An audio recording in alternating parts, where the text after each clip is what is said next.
ನಮಸ್ಕಾರ ಮಕ್ಕಳೇ, ಇದು 6ನೆಯ ತರಗತಿಯ ವಿಜ್ಞಾನ ಪಠ್ಯಪುಸ್ತಕ ಕುತೂಹಲ ಭಾಗ 1 ಅಧ್ಯಾಯ 3 ಮನದುಂಬಿದ ಊಟ ಸ್ವಸ್ಥ ಶರೀರಕ್ಕೆ ಸೋಪಾನ. ಈ ಪಾಠದ ಅಭ್ಯಾಸದ ಕೊಟ್ಟಿರುವಂತಹ ಪ್ರಶ್ನೆಗಳಿಗೆ ಉತ್ತರವನ್ನು ನೋಡೋಣ ಮಕ್ಕಳೇ. ಮೊದಲಿಗೆ ಭಿನ್ನವಾದುದನ್ನು ಆರಿಸಿ ಮತ್ತು ಕಾರಣಗಳನ್ನು ಕೊಡಿ. ಮೊದಲನೆಯದು ಜೋಳ, ಸಜ್ಜೆ, ರಾಗಿ, ಕಡಲೆ. ಇದರಲ್ಲಿ ಭಿನ್ನವಾದಂತಹದ್ದು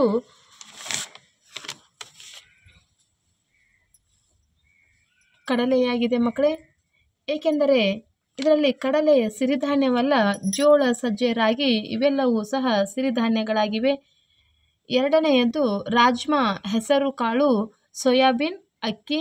ಇದರಲ್ಲಿ ಅಕ್ಕಿ ಈ ಗುಂಪಿಗೆ ಸೇರಿದಂತಹ ಪದವಾಗಿದೆ ಮಕ್ಕಳೇ. ಇನ್ನು ಎರಡನೆಯ ಪ್ರಶ್ನೆ, ಭಾರತದಲ್ಲಿನ ಸಾಂಪ್ರದಾಯಿಕ ಮತ್ತು ಆಧುನಿಕ ಪಾಕ ಪದ್ಧತಿಯನ್ನು ಚರ್ಚಿಸಿ.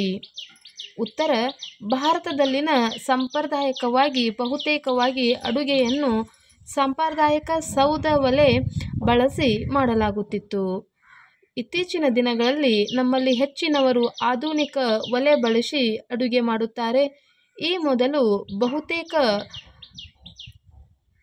ರುಬ್ಬುವಿಕೆಯನ್ನು ದುಂಡಿ ಅಥವಾ ಅರೆಯುವ ಕಲ್ಲನ್ನು ಬಳಸಿ ಮಾಡಲಾಗುತ್ತಿತ್ತು.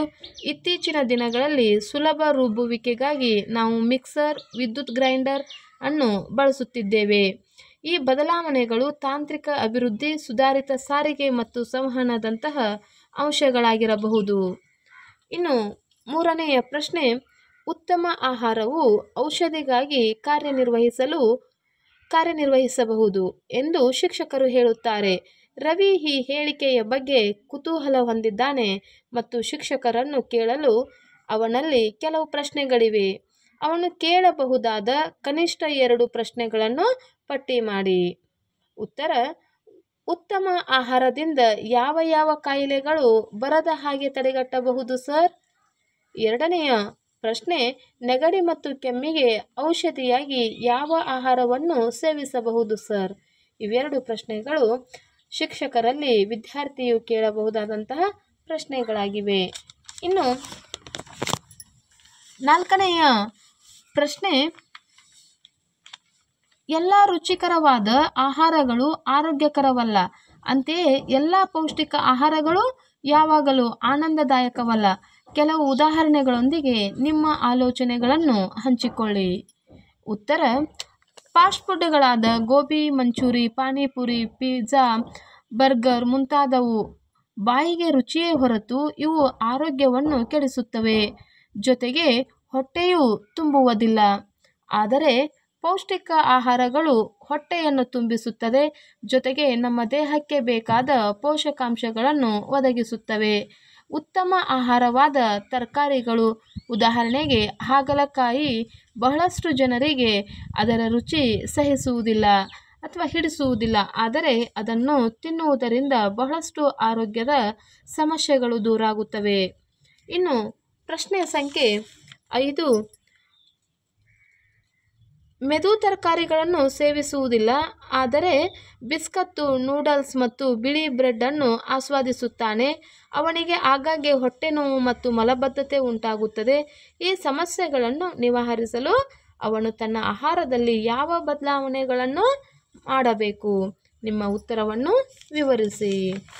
ಉತ್ತರ: ಬಿಸ್ಕತ್ತು, ಬಿಳಿ ಬ್ರೆಡ್ ಮತ್ತು ನೂಡಲ್ಸ್ಗಳನ್ನು ಕೇವಲ ಮೈದಾ ಹಿಟ್ಟಿನಿಂದ ಮಾಡಿರುತ್ತಾರೆ. ಮೈದಾ ಹಿಟ್ಟಿನಲ್ಲಿ ಸ್ವಲ್ಪವೂ ನಾರಿನ ಅಂಶ ಇರುವುದಿಲ್ಲ. ಹಾಗಾಗಿ ಈ ಮೇಲಿನ ವಿದ್ಯಾರ್ಥಿಯು ನಾರಿನ ಅಂಶವಿರುವ ಆಹಾರಗಳಾದ ತರಕಾರಿಗಳು, ಧಾನ್ಯಗಳು, ಹಣ್ಣುಗಳನ್ನು ತಿನ್ನಬೇಕು.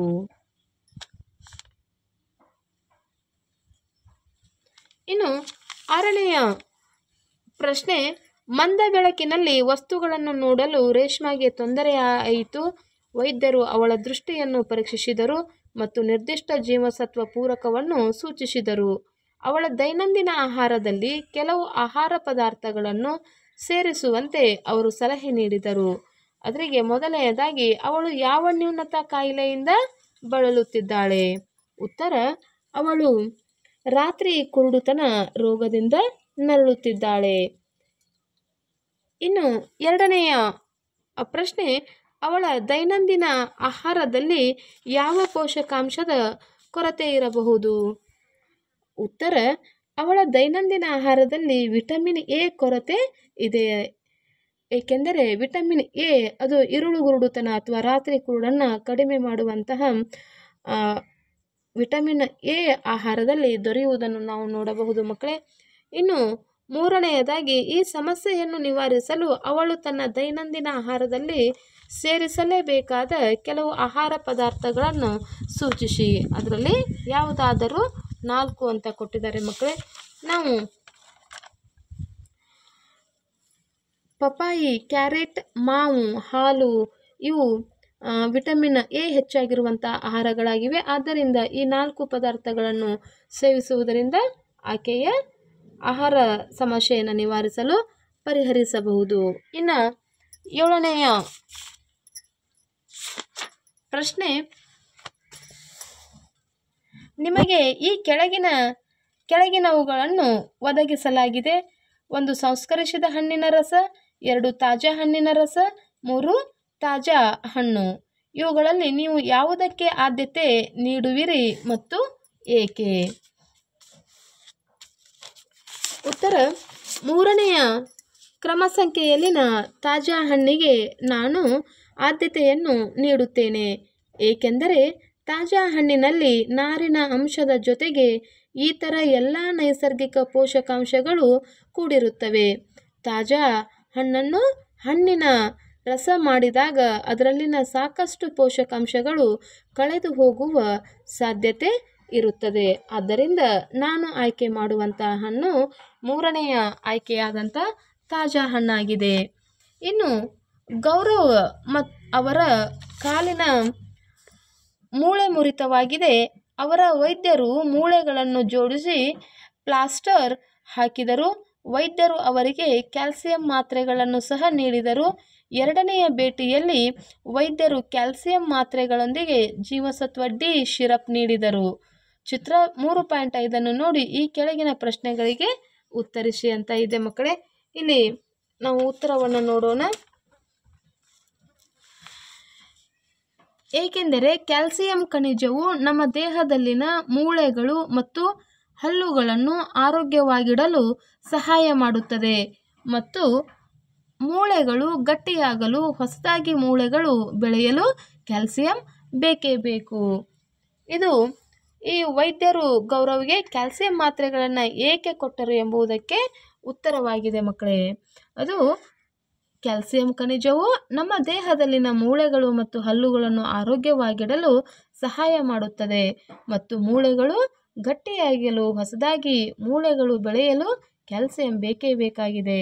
ಇನ್ನು 2ನೆಯ ಪ್ರಶ್ನೆ, 2ನೆಯ ಭೇಟಿಯಲ್ಲಿ ವೈದ್ಯರು ಕ್ಯಾಲ್ಸಿಯಂ ಮಾತ್ರೆಗಳ ಜೊತೆಗೆ ಜೀವಸತ್ವ ಡಿ ಸಿರಪ್ಪನ್ನು ಏಕೆ ನೀಡಿದರು?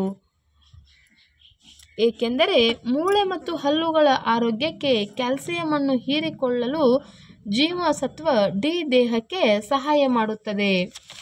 ಇನ್ನು 3ನೆಯ ಪ್ರಶ್ನೆ, ಔಷಧಿಗಳನ್ನು ನೀಡುವಲ್ಲಿ ವೈದ್ಯರು ಮಾಡುವ ಆಯ್ಕೆಗಳ ಬಗ್ಗೆ ನಿಮ್ಮ ಮನಸ್ಸಿನಲ್ಲಿ ಯಾವ ಪ್ರಶ್ನೆ ಉದ್ಭವಿಸುತ್ತದೆ?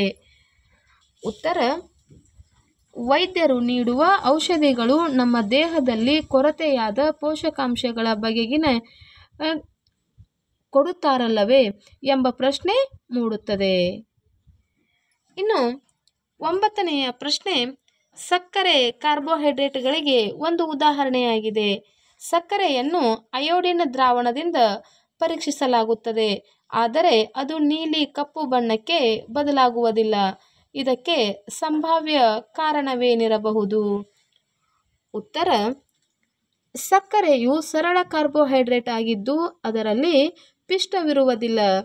ಅಯೋಡಿನ್ ದ್ರಾವಣವು ಪಿಷ್ಟದ ಇರುವಿಕೆಯನ್ನು ಪರೀಕ್ಷೆ ಮಾಡುವುದೇ ವಿನಃ ಸಕ್ಕರೆಯಂತಹ ಸರಳ ಕಾರ್ಬೋಹೈಡ್ರೇಟನ್ನು ಪರೀಕ್ಷಿಸುವುದಿಲ್ಲ. ಹಾಗಾಗಿ ಸಕ್ಕರೆಗೆ ಅಯೋಡಿನ್ ದ್ರಾವಣ ಹಾಕಿದಾಗ ಅದು ನೀಲಿ ಕಪ್ಪು ಬಣ್ಣಕ್ಕೆ ತಿರುಗುವುದಿಲ್ಲ. ಇನ್ನು 10ನೆಯ ಪ್ರಶ್ನೆ, ಎಲ್ಲ ಪಿಷ್ಟಗಳು ಕಾರ್ಬೋಹೈಡ್ರೇಟ್ಗಳಾಗಿವೆ, ಆದರೆ ಎಲ್ಲ ಕಾರ್ಬೋಹೈಡ್ರೇಟ್ಗಳು ಪಿಷ್ಟಗಳಲ್ಲ ಎಂಬ ರಾಮನ್ ಅವರ ಹೇಳಿಕೆಯ ಬಗ್ಗೆ ನಿಮ್ಮ ಅಭಿಪ್ರಾಯವೇನು? ನಿಮ್ಮ ಉತ್ತರವನ್ನು ಪರೀಕ್ಷಿಸಲು ಒಂದು ಚಟುವಟಿಕೆಯನ್ನು ವಿನ್ಯಾಸಗೊಳಿಸಿ. ರಾಮನ್ ಅವರ ಹೇಳಿಕೆಯ ಅರ್ಥವೇನೆಂದರೆ, ಎಲ್ಲ ಪಿಷ್ಟಗಳು ಒಂದು ರೀತಿಯ ಕಾರ್ಬೋಹೈಡ್ರೇಟ್ ಆಗಿದ್ದರೂ ಪಿಷ್ಟವಲ್ಲದ ಇತರ ಕಾರ್ಬೋಹೈಡ್ರೇಟ್ಗಳು ಇವೆ. ಇದನ್ನು ಪರೀಕ್ಷಿಸಲು ಸಕ್ಕರೆ, ಅಕ್ಕಿ ಮತ್ತು ಆಲೂಗಡ್ಡೆಯಂತಹ ಮಾದರಿಗಳನ್ನು ಸಂಗ್ರಹಿಸಿ ಪ್ರತಿ ಮಾದರಿಗೆ ಅಯೋಡಿನ್ ದ್ರಾವಣವನ್ನು ಸೇರಿಸುವ ಮೂಲಕ ಅಯೋಡಿನ್ ಪರೀಕ್ಷೆಯನ್ನು ಮಾಡಿ ಮಾದರಿಯು ನೀಲಿ ಮತ್ತು ಕಪ್ಪು ಬಣ್ಣಕ್ಕೆ ತಿರುಗಿದರೆ ಅದು ಪಿಷ್ಟವನ್ನು ಹೊಂದಿರುತ್ತದೆ. ಪಿಷ್ಟಗಳು ಮಾತ್ರ ಈ ಬಣ್ಣ ಬದಲಾವಣೆಯನ್ನು ತೋರಿಸುತ್ತದೆ, ಆದರೆ ಇತರ ಕಾರ್ಬೋಹೈಡ್ರೇಟ್ಗಳು ಪಿಷ್ಟವಲ್ಲ ಎಂದು ಇದು ತೋರಿಸುತ್ತದೆ. ಇನ್ನು 11ನೆಯ ಪ್ರಶ್ನೆ, ಪ್ರಯೋಗಾಲಯದಲ್ಲಿ ಅಯೋಡಿನ್ ಬಳಸುವಾಗ ಕೆಲವು ಹನಿ ಅಯೋಡಿನ್ ಮಿಷ್ಟಿಯ ಕಾಲು ಚೀಲಗಳ ಮೇಲೆ ಬಿದ್ದಿತು ಮತ್ತು ಕೆಲವು ಹನಿ ಅವಳ ಶಿಕ್ಷಕಿಯ ಸೀರೆಯ ಮೇಲೆ ಬಿದ್ದವು. ಸೀರೆಯ ಮೇಲಿನ ಅಯೋಡಿನ್ ಹನಿಗಳು ನೀಲಿ ಕಪ್ಪು ಬಣ್ಣಕ್ಕೆ ತಿರುಗಿದರೆ ಕಾಲು ಚೀಲಗಳ ಮೇಲಿನ ಬಣ್ಣ ಬದಲಾಗಲಿಲ್ಲ. ಇದಕ್ಕೆ ಸಂಭಾವ್ಯ ಕಾರಣವೇನಿರಬಹುದು?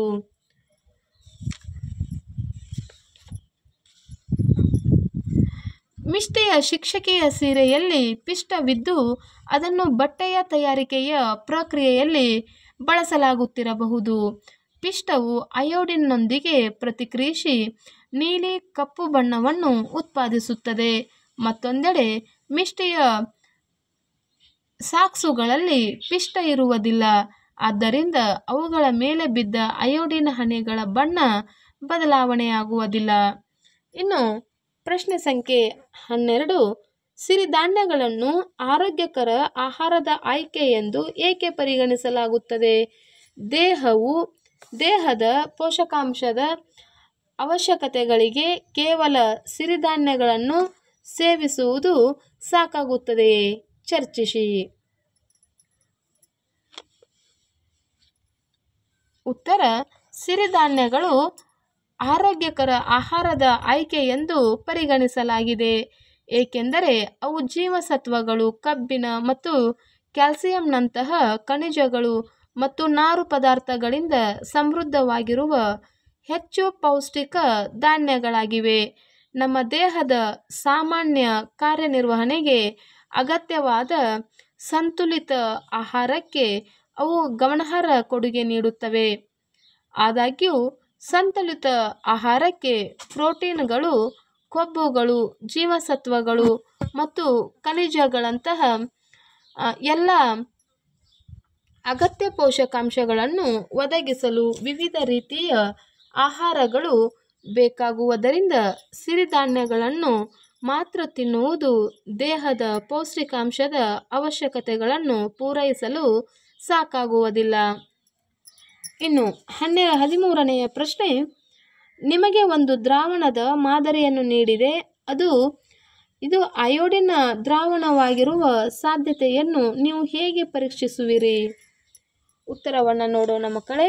ಒಂದು ದ್ರಾವಣವು ಅಯೋಡಿನ್ ಆಗಿದೆಯೇ ಎಂದು ಪರಿಶೀಲಿಸಲು ಪಿಷ್ಟ ಪರೀಕ್ಷೆಯನ್ನು ಮಾಡಿ ಆಲೂಗಡ್ಡೆ ಅಥವಾ ಬ್ರೆಡ್ನ ಹೋಳುಗಳಂತಹ ಪಿಷ್ಟವನ್ನು ಹೊಂದಿರುವ ಆಹಾರ ಪದಾರ್ಥದ ತುಂಡನ್ನು ತೆಗೆದುಕೊಳ್ಳಿ. ದ್ರಾವಣದ ಕೆಲವು ಹನಿಗಳನ್ನು ಆಹಾರ ಪದಾರ್ಥದ ಮೇಲೆ ಇರಿಸಿ. ದ್ರಾವಣವು ಅಯೋಡಿನ್ ಆಗಿದ್ದರೆ ಅದು ಆಹಾರದಲ್ಲಿನ ಪಿಷ್ಟದೊಂದಿಗೆ ಪ್ರತಿಕ್ರಿಯಿಸುತ್ತದೆ ಮತ್ತು ನೀಲಿ ಕಪ್ಪು ಬಣ್ಣಕ್ಕೆ ತಿರುಗುತ್ತದೆ. ಈ ಬಣ್ಣ ಬದಲಾವಣೆಯು ದ್ರಾವಣದಲ್ಲಿ ಅಯೋಡಿನ್ ಇರುವಿಕೆಯನ್ನು ಖಚಿತಪಡಿಸುತ್ತದೆ. ಮಕ್ಕಳೇ, ಇದುವರೆಗೂ ಈ ಕುತೂಹಲ ಎಂಬ ವಿಜ್ಞಾನ ಪಾಠವಾದ 3ನೇ ಅಧ್ಯಾಯ ಮನದುಂಬಿದ ಊಟ ಸ್ವಸ್ಥ ಶರೀರಕ್ಕೆ ಸೋಪಾನ, ಈ ಪಾಠದ ಪ್ರಶ್ನೋತ್ತರಗಳನ್ನು ನೋಡಿದ್ದೀರಿ ಮಕ್ಕಳೇ. ಈ ಒಂದು ವಿಡಿಯೋ ನಿಮಗೆ ಇಷ್ಟವಾದಲ್ಲಿ ಸಬ್ಸ್ಕ್ರೈಬ್ ಮಾಡಿ, ಶೇರ್ ಮಾಡಿ ಹಾಗೂ ಲೈಕನ್ನು ಕೊಡಿ. ಪೂರ್ತಿ ವಿಡಿಯೋ ಮುಗಿಯುವವರೆಗೂ ವಾಚ್ ಮಾಡಿ. ಇದುವರೆಗೂ ಈ ವಿಡಿಯೋವನ್ನು ವೀಕ್ಷಿಸಿದಂತಹ ಎಲ್ಲ ಮಕ್ಕಳಿಗೂ ಧನ್ಯವಾದಗಳು. ಟೇಕ್ ಕೇರ್ ಮಕ್ಕಳೇ. ಬಾಯ್. Thank you.